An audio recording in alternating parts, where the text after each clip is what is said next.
What's good, YouTube? It's Nas, and we back with another video. Roll to 400 subscribers, of course. And in today's video, we're going to be talking about Cade Cunningham. How high do we think Cade Cunningham's potential is? I made the same video about Victor Wembanyama a few days ago, but I want to know just how high are we on a Cade Cunningham? In my opinion, Cade Cunningham might be a top 5 guard in the NBA right now. That's how good he was last season. And obviously, in a weak Eastern Conference, the Pistons could possibly shoot up this season and possibly be a top team this season. Like, nobody believed in them last season. I had to tell my friends, like, the Pistons are going to be a playoff team next season. Nobody believed in me. Everybody laughed at me when I said that shit. And look what happened last season. But how much better do we think Cade Cunningham could get? Because obviously Cade was the number 1 pick, and Cade finally showed why he was the number 1 pick. He was dealing with injury. He did show flashes of what he could possibly be, but this season he really put it into fruition. He made his first All-Star team, in my opinion. If he wasn't an All-NBA, he should have been All-NBA. I can't remember off the top of my head right now, but Cade this season averaged 26 points, 6 rebounds, and 9 assists this season, playing with a roster basically oriented around him and revolving around him ever since the injury to around Jaden Ivey. There was nobody else that could create for themselves and create for their teammates other than Tobias Harris. But Tobias Harris, I feel like, has always been an off and on player. When Tobias is on, he's a quality player for your team, a borderline all-star. But when he's off, he looks like the worst player on the court, and you need to, I don't know what to say about Tobias, but he was a great addition to this Pistons team, the young Pistons team, which dragged them to the playoffs. And I think Cade Cunningham could probably... What do we think his ceiling is? Like, do we think he could possibly be a top 10 player in the NBA? Because obviously in the Knicks playoff series, he showed up. Like, usually young players are not that good. Like, they're shaky. But as soon as Cade Cunningham got to the playoffs, his first game against the Knicks, yes, he struggled. But other than game 1, he showed out. He showed why he belonged to be there. And I think there will be more opportunities for Cade Cunningham to be in the playoffs going into next season. I think the Detroit Pistons make the playoffs next season, and there's no question about it. But how this team around him, like, do we think, like, it's the right pieces around him for them to make a run next season? Because obviously we know, I don't think I've said it already in this shit because it corrupted last time I tried to record this like 5 minutes ago, but do we think, like, in this weak Eastern Conference that they can possibly push up and be a finals bound team? Like, I can't say that with this roster, but like I said, everybody doubted them last season, and I'm not going to be the one to doubt them this season when there's obviously a weaker Eastern Conference and more of an opportunity for them to shine. And if you can say, if it wasn't for some ticky-tack ref calls, terrible ref calls, it could have been a Game 7 for the Detroit Pistons versus the New York Knicks. And Detroit was a hard-nosed team, and the Knicks are shaky on given nights. So what Detroit had beat them in Game 7, but we can't go talk about what ifs because it's not what if. This isn't what if basketball. It's what happened, and the Knicks beat the Pistons. But I think Cade Cunningham could possibly be the best guard in the NBA at some point in the next 5 seasons. Or maybe, if I want to sugarcoat it, in the next 3 seasons. Because obviously with his versatility on the offensive and defensive end, like, he's one of those point guards that get down and go play defense. I can't say that about a lot of other point guards. And obviously Cade is 6'8" doing that. So it's obviously going to add on to what obviously people think about him, like myself. Like, I'm high on Cade.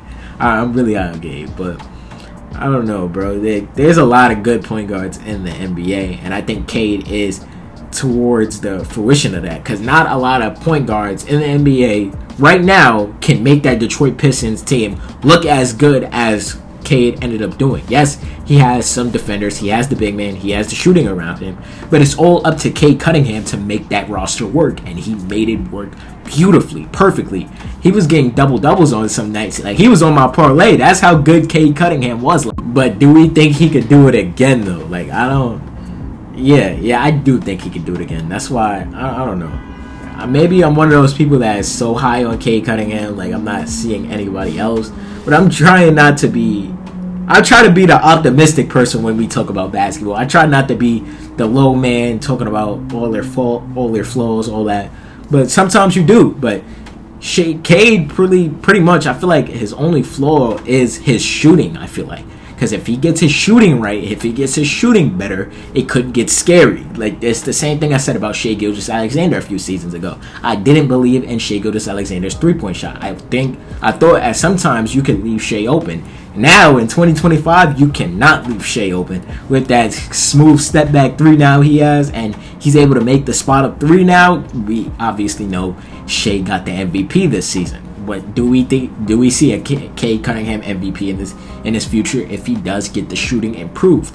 Obviously, Cade has the flashiness, he has the passing, he has the finishing. He caught a few bodies, I ain't gonna lie. He has the crafty layups. He obviously has the mid-range game, but it's all up to the three-point shot. If he can improve that three-point shot, it's going to be scary for the NBA. And the roster around him right now, like I said it in this last cut, but it's obviously Cade, Jalen Duren, Jaden Ivey, who I'm high on if he could come back the same explosiveness that he had before. Obviously, he got injured. He looked good before he got injured too. And Cade was missing his he was missing his starting shooting guard going next to him, who can actually create his own shot and create others for obviously the rest of the team. It was all up to Cade to create shots for the rest of the team. And having Jaden Ivey on the court, it gives you another playmaker option, so Cade doesn't have to do everything on the court. So that's why I feel like this next season we could see a whole new level of Cade Cunningham that we didn't see last season, or we see flashes of in the playoffs, playing next to Jaden Ivey. But obviously you got Ausar Thompson, who I think is going to get better on the ball this season. Like his brother, Amen Thompson, got more opportunities in Houston, and Amen's never going back to the bench. Like, that's not happening no more. So, yeah, like, Amen's going to be a star. Amen probably might be a superstar. And I think as highly as Amen, of Amen as Ausar, people distinguish the two brothers when Ausar had the same stretch of games than Amen had, that Amen had at the same time, but people were overlooking him and looking at Amen because obviously Houston was 2nd seed and Detroit was the 5th or 6th seed. So they were just looking past the other brothers. That's why I think Ausar is going to be special too. You got Isaiah Stewart, who's coming back off of injury. You got Tobias Harris. You got Ron Holland, who's coming off his rookie season, another defender on your team. You got Duncan Robinson, who is probably going to try to replace Malik Beasley's productivity, but I don't think you can replace what Malik Beasley did for you last season. Malik Beasley had a resurgence year. Malik Beasley was supposed to get paid this season if it wasn't for his gambling shit. Like, I don't know, bro. And you also got Karis LeVert to try to create that productivity off the bench too, because Malik Beasley was coming off the bench giving you offense. So that's a lot that you have to do for this Detroit Pistons team for you to work out like you want to, or close to last season. But I think they will be ultimately better next season than they were last season. You got Marcus Sasser, your scorer. You got Paul Reed, your backup center. But I don't know. I just want to know, how high are y'all on Cade Cunningham? It would have been a longer video if this first corrupted. It just shit didn't corrupt.